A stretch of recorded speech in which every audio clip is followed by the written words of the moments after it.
is about to report to you about the education system of Hong Kong. Our topic covers about the following. First, the national profile. Second, facts and trends. Then we have the mission, vision, and philosophy.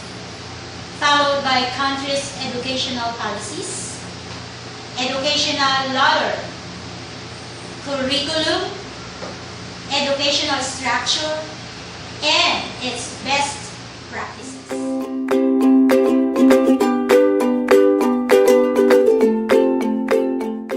And to begin with, here is the national profile of the education system of Hong Kong.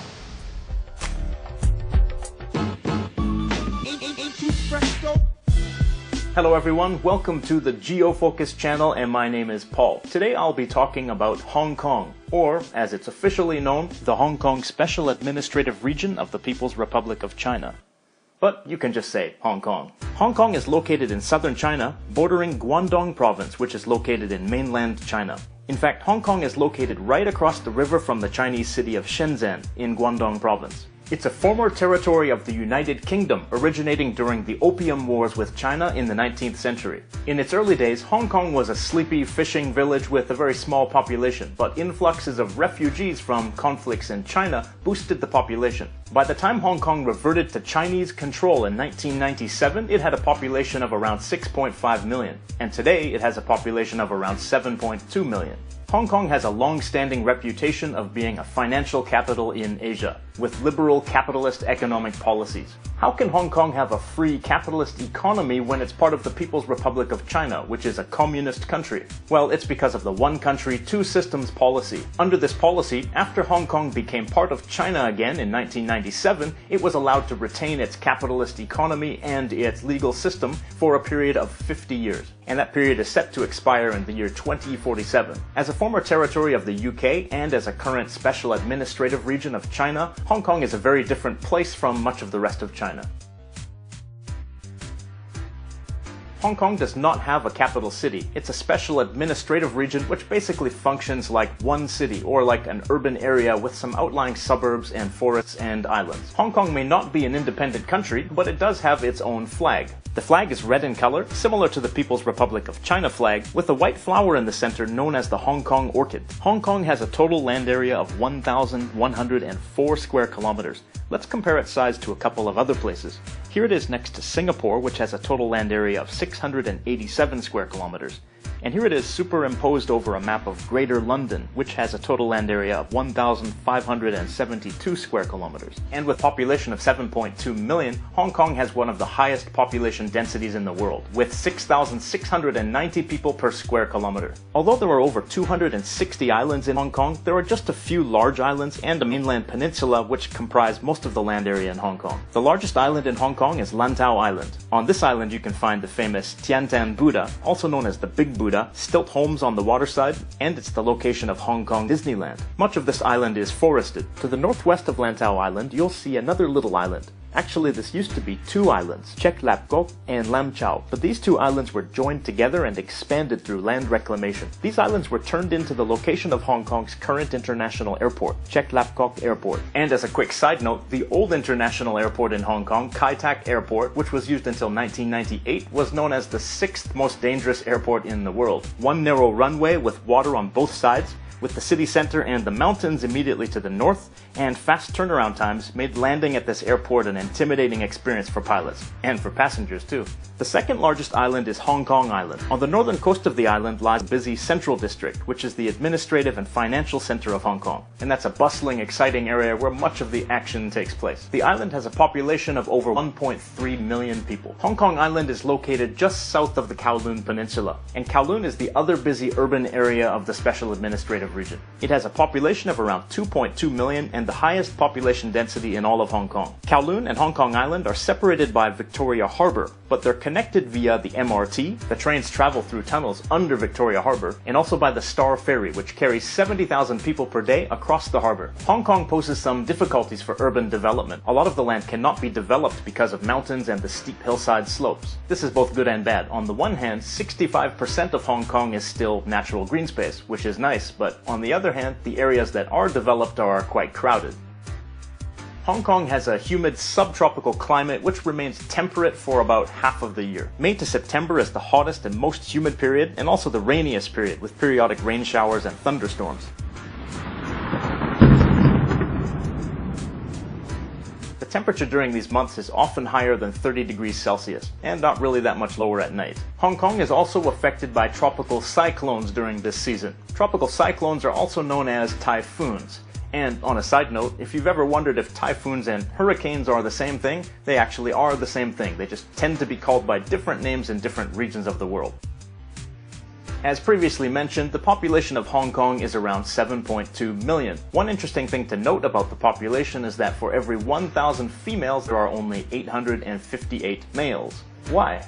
Well, one factor is that many men tend to marry women from mainland China and bring them to Hong Kong to live as residents. Another reason is that there are a large number of women from Philippines and Indonesia working as domestic helpers in Hong Kong, and some of them become long-term residents, and some of them marry local men. This demographic imbalance in Hong Kong has become somewhat of a crisis, with some women unable to find a husband. 94% of the population of Hong Kong is Chinese, specifically Han Chinese. The remaining 6% consists of various different ethnic minorities. In total, that's about 451,000 people. The majority of those are from either Philippines or Indonesia, with around 133,000 people each. Hong Kong has two official languages, English and Chinese, but the law is not exactly clear about which kind of Chinese is the official language, because the word Chinese refers only to the written language. Around 89.5% of the population of Hong Kong speak Cantonese, making it the most widely spoken language.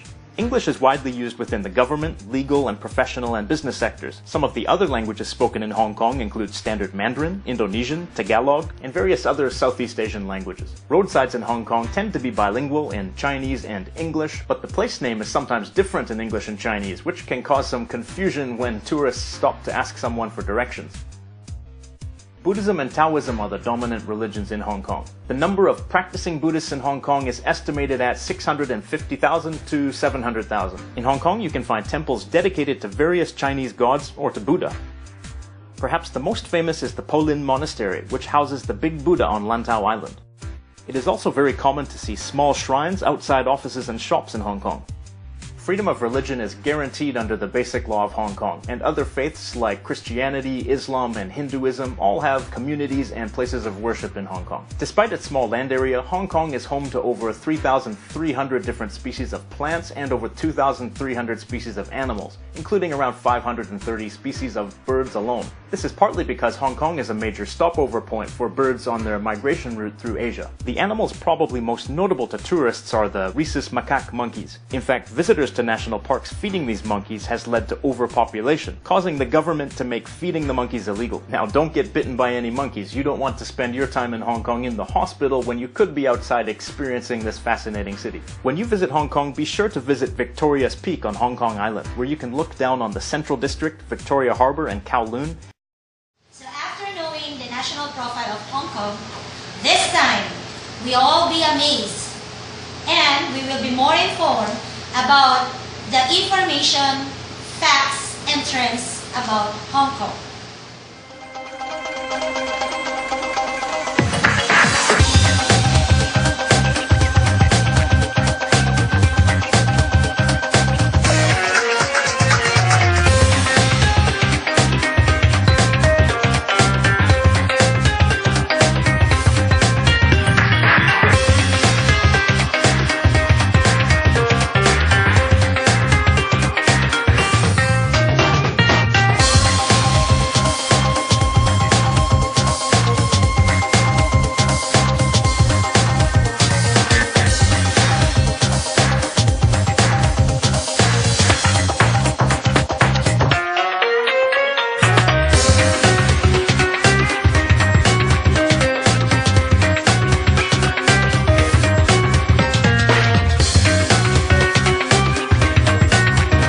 Nice and cool. Cheers.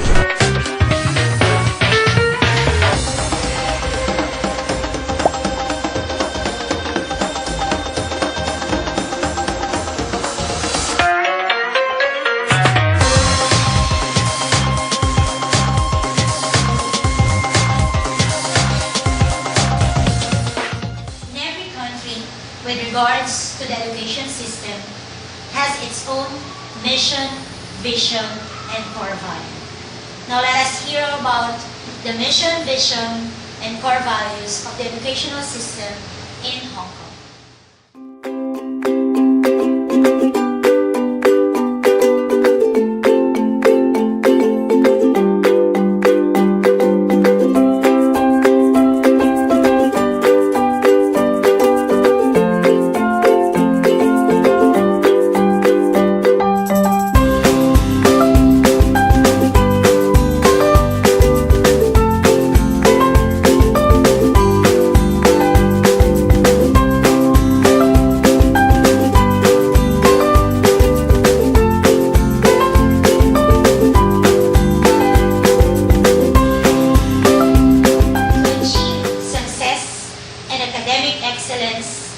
Educational policies and system should be strictly implemented and religiously done and followed by the stakeholders.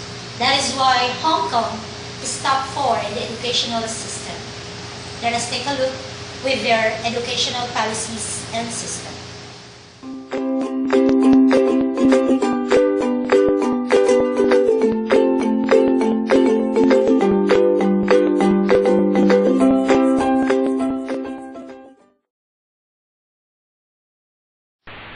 All schools, no matter private or public, require students to wear school uniform. Students need to all stand up and say good morning, good afternoon to their teacher every class before it starts.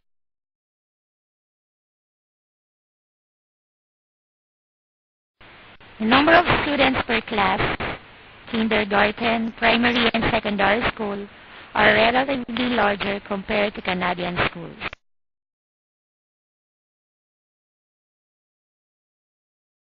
The wording used to describe what year students are in is different. Let's say, for example, for the primary school.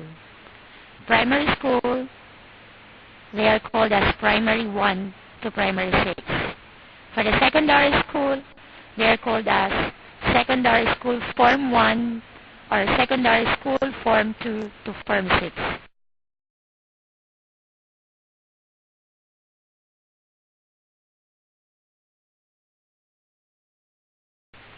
Most classrooms at school in Hong Kong are named by the year of grade followed by a letter A, B, C, D, etc., depending on how many classes the school has per grade. For example, secondary school class 2D. This means a student is from secondary school form 2, class D.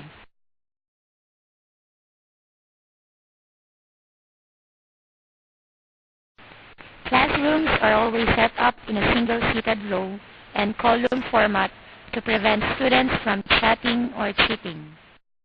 And to continue discussing with you about the educational system in Hong Kong, here is my partner, Ma'am Carmel. Morning! Hi, I'm Ms. Carmel V. Fernandez, and a while ago we have just watched the National Profile, Facts and Trends, Mission, Vision and Philosophy, and Educational Policies.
Without further ado, let us learn and watch again how the curriculum of Hong Kong contributes to the betterment of their education system. Take a look at this. Hong Kong is an international city with over 7 million residents spread across 1,104 km squared area. In a small city, there are over 1,100 schools in Hong Kong, 2 different systems for international students and local school students. In the 2 schools, the teaching style and exam system is different, local schools being DSE, international schools being IB. Many people debate on which school is harder, which school yields better results, and which is more relaxed. In this documentary, we will be comparing the 2 systems and be looking into an international school and a local school. Island School is an international school run by the ESF, the English Schools Foundation. It was built in 1967 and holds approximately 1,200 students and approximately 100 staff. Queen's College is an all-boys school supported by the government and built in 1862. It holds approximately 1,200 students and approximately 60 staff. 其實 DSE 咧就係喺中六嘅時候完咗之後考嘅，但係我哋考試之前咧就要準備唔同科嘅校本評核，即係我哋嘅 school space assessments 啦。咁咧呢啲同埋通識科嘅 IES 啦。咁但係呢啲咧雖然佔分比較少，同埋佢係佔成個 DSE 考試嘅好少分，但係佢就會花咗我哋同好多大量嘅時間同精力去考。咁通常 DSE 咧就係會喺3月份開始考啦，但係我哋準備一啲各式各樣嘅 project 咧係要12月先完成嘅。咁最重要，我覺得應該係學業嘅。咁考試應該係學生裏邊最重要嘅一環啦。咁因為我哋呢樣嘢關乎起我哋嘅升學嘅問題嘅。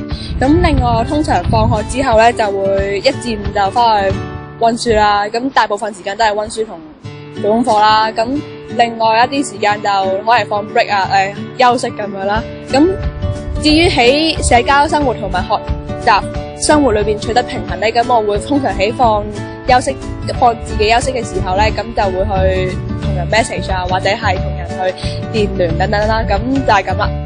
但係如果我有機會嘅話咧，咁我都幾想喺國際學校讀書，因為可以考 IB 唔係考 DSE 啦，因為 DSE 真係好忙好辛苦啦。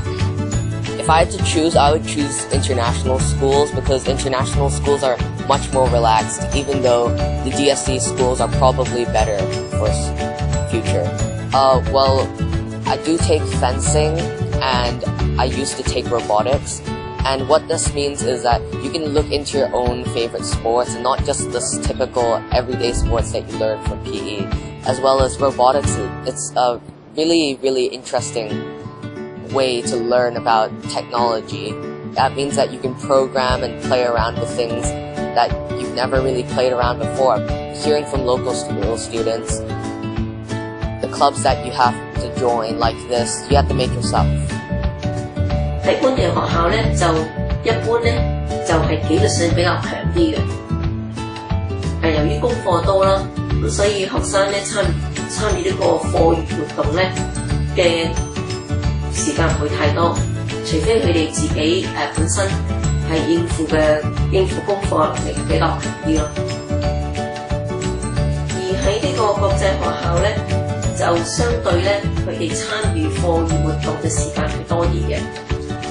形式亦都好多啦，各式其式，學生係可以揀選佢有興趣嘅課餘活動。考試咧就 local school 咧就比較注重係即係香港嗰個嘅 DSE 啦，係啦，咁即係公開考試啦。咁但係 ESF 嘅學校咧就即係佢應該係處理咧，就除咗香港嘅考試之外咧，咁佢有好多其他嘅選擇啦。咁即係特別係即係等佢銜接去國外咯。功課份量咧，其實就一般嚟講咧，就唔可以用個量去分別咯，反而咧係個性質咯。咁大部分local school 嘅功課咧，都係可能係比較一個鞏固式、操練式咯。咁但係 ESF 好多嘅功課咧，咁可能就係一個比較開展式，即係以可能係一啲 project 為主咯。Ultimately, we consider both students prefer studying in an international school. both using the reason of it being comparably more relaxing in terms of workload and school life. The parent and the teacher also have similar comments on the two education systems. They think that the pressure given out by a local school can push the students to their limits and thereby securing the futures. At the same time, they believe that an international school can provide more space for students, allowing them to develop their own passion and thereby be all-rounded teenagers.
Nelson Mandela once said, "Education is the most powerful weapon which you can use to change the world."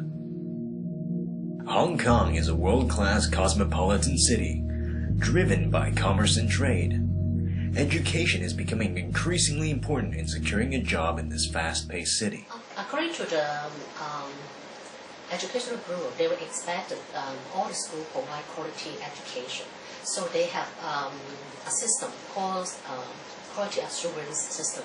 They will go to the school to investigate their performance so that they have to achieve a certain standard to make sure that they can provide quality service for the student. But for the international school, they may follow a different standard from the international level. It depends on which nation the curriculum and the standard of teaching, and also what are they going to expect to teach their children. Throughout the years, people have developed different opinions about the most effective form of education.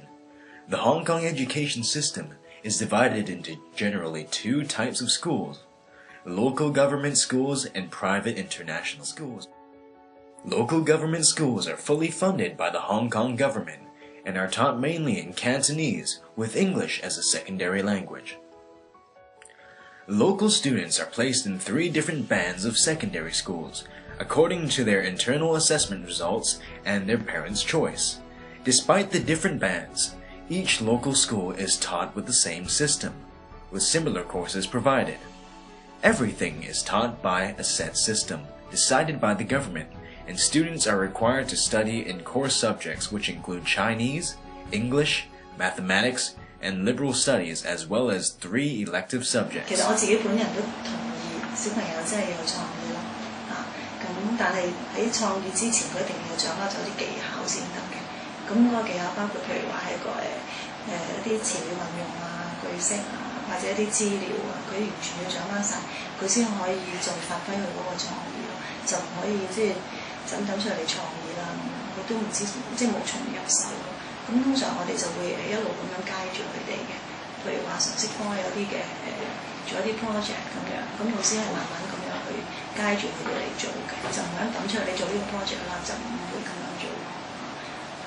With this set system in place, local government schools are often described as extremely competitive in terms of academics. 我學校就比較多呢啲competition 啦，因為始終學校都係即係男校啦，咁男校嘅學生對於成績方面都好着重啦，咁同埋我哋有好多project 啊嗰啲嘢都係要即係都會係個老師都會拎出嚟比較啦，所以我哋嘅competition 都好大。Meanwhile, at private international schools, the education system is completely different. Since international institutions are not funded by the government, each school has their own choice of courses, instead of having a strict set teaching system. Unlike local schools, international schools teach with English as the primary language, with some sections bilingual in German, French, and Cantonese. As for flexibility in teaching, I can't say too much about the local schools, but I've taught in international schools, and I think it's been a lot of emphasis on creativity. So the teachers are always encouraged to come up with new ways to present a lesson and to come up with creative and fun ways to engage the students. So I think there's definitely a lot of creativity in terms of how we teach in the classroom. The main thing is that we have to teach the students something, so there's standards and expectations, but in terms of how we teach them, I think there's a lot of flexibility. The courses that are offered at an international school and the courses that are offered in a local school, I know that especially in the high school level, I think high school courses offered in international schools are more diverse. Just a couple of years ago in the local schools, they introduced the new course called Liberal Studies, which they hadn't had before, and it was a relatively new course, and it was kind of encouraging independent critical thinking about current events and world issues, which I think for the longest time in an international school curriculum, we have had many courses on history and kind of liberal studies and to encourage critical thinking. So I think the local school system is kind of catching up in that direction. So there are some courses at the local school that are offered like that. Mainly due to the Asian culture, there is already an established sense of hierarchy when it comes to teacher and student relationships. In public local schools in Hong Kong, students are required to bow to teachers every time a class begins and ends. In addition, the staff rooms are not only separated far away from classrooms, but students are also not allowed to enter without permission unless they're class monitors. With these rules given, students' interactions with teachers have been hugely decreased and minimized to the point where their only interaction occurs in a classroom during class time. On the other hand, international students tend to have a closer relationship with their teachers. Students aren't afraid to talk to teachers here, it seems like. Very open to, ask questions or seek advice or, have more of a personal interaction rather than a big gap between the two. The working environment at international schools is also very tight-knit and friendly. Besides the close relationship between students and teachers, the faculty and staff also have a friendly bond between each other. I think it's a fact that international schools, they are more resourceful in terms of they can have a better campus and facilities, and also they will have they have to match the international level. And the environment for language is also very good, especially for English. And we know that they charge us the school fee, right, from 20,000 to 10,000 per year. But in Hong Kong, the local school, they are free education. No need to pay unless they want to choose the private secondary school. They have to pay maybe thousands for a year. So in terms of resources, we know that the international school is an advantage for the student, and also they have the support from their parents, maybe by donation, or they have some fundraising, and they have more money to employ the teachers with higher educational qualification. Since local government schools' funding comes from the government, resources have to be wisely planned and conservatively spent. With limited people, space, and money, students with the same interests often gather together to hire their own teacher who would come into their school to conduct extracurricular classes with them. For sports, students also come down together and arrange everything on their own, from forming the sports teams to seeking coaches, locations, and also reaching out to other schools for inter-school competitions. International schools have an advantage, as resources are abundant due to high education fees they receive from parents monthly. I think in international schools, they promote the development of the individual more than in local schools. For example, we have different sports teams and clubs that we can develop the areas besides the academic. Like, for example, since I play a lot of football outside of school, it caused a lot of stress on my academics. So actually the school has helped me, and they've given me less credits. Like they require me less credits. Campuses are averagely larger in comparison to local government schools. Therefore, students are able to enjoy various activities at appropriate and suitable locations comfortably. International schools also take pride in their facilities, such as sports fields, gyms, fitness rooms, music halls, theaters, media labs, science labs, ceramics labs, and others. After-school activities are also sponsored by the school, along with organizations that assist in arranging inter-school competitions as well, most notably the ISSFHK, that is in charge of sports competitions. Besides activities that are school-related, local students are also required to have a certain amount of community service hours in order to meet their credit requirements. For international schools, there tends to be more service opportunities both inside and outside of school, and some even overseas. Other than service opportunities, international schools also host different activities that boost school spirit and give students a chance to interact outside of the classroom. These activities include gym games, dress-up days, and competitions. So which education system is superior above the other? Everybody is entitled to their own opinions, but based on the fields explored earlier, it's safe to say that international schools provide a better quality of education. However, it's also important not to forget the astronomical cost of attending an